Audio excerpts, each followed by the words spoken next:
आता तुम्ही बघा लोक कशी बनेल आहेत बघा. विरोधक काल तो एक अक्षय शिंदे हा बदलापूरचा विकृत माणूस होता, नराधम होता. अहो लहान लहान मुलींना इतकं त्यांनी छळलं, इतकं छळलं, त्या मुलींचा छळ केला, त्यांच्यावर अन्याय केला, अत्याचार केला. त्याच्या संदर्भामध्ये त्या मुलींनी नंतर घरच्यांना सांगितलं मी कसं काय अन्याय अत्याचार केला ते सांगू शकत नाही, इतका हरामखोर होता. त्यावेळेस बदलापूरच्या लोकांनी 9 तास ट्रेन बंद केली, महत्वाची ट्रेन. एवढा तिथं राग होता. त्याला पकडा, त्याला फाशी द्या, अशा पद्धतीची मागणी होत होती. आम्ही त्या मुलींची वैद्यकीय तपासणी केली. त्यावेळेस हे प्रकरण उघडकीला आलं. SIT स्थापन केली. त्याच्यामध्ये देशभरात चर्चा झाली.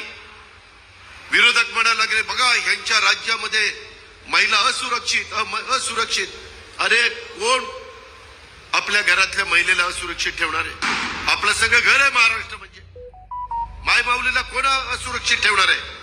आणि हे सगळं करत असताना त्याला पकडला आणि ते सगळं बाकीचं सुरू झालं.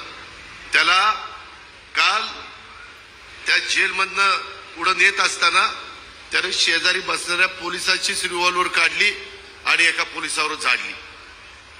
3 गोळ्या झाडल्या, त्याच्यातल्या एकाला लागलं. आता जर ती विकृत माणूस तोच जर पोलिसांना मारायला लागला तर पोलीस काही गप्प बसणार आहे? अरे तुम्हीच म्हणत होता की असली माणसं नाही पाहिजे, यांना फाशी द्या, फाशी द्या, आणि तुम्हीच पुन्हा असं बोलता. म्हणजे गांडुळासारखं झालं ना दोन्ही बाजूनी. इकडे चाललंय का इकडे चाललंय कळतच नाही. असं कसं चालेल? अरे त्यांनी त्या 2 मुलींवर अन्याय अत्याचार केला. त्या बारक्या मुली, छोट्या मुली, ह्या हरामखोराला नराधमाला लाज वाटली नाही?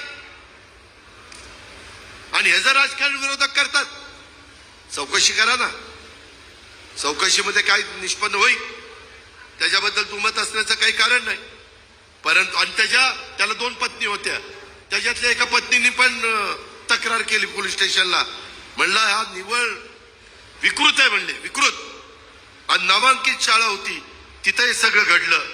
ह्या गोष्टीचा पण विचार करा. आम्ही कधी कुठं, मी तर माझा कार्यकर्ता चुकला तरी मी त्यांना म्हणतोय चुकला ना ते बघा तुमचं, तुम्ही त्याला टायर मध्ये घ्यायचा का कशात घ्यायचा ते.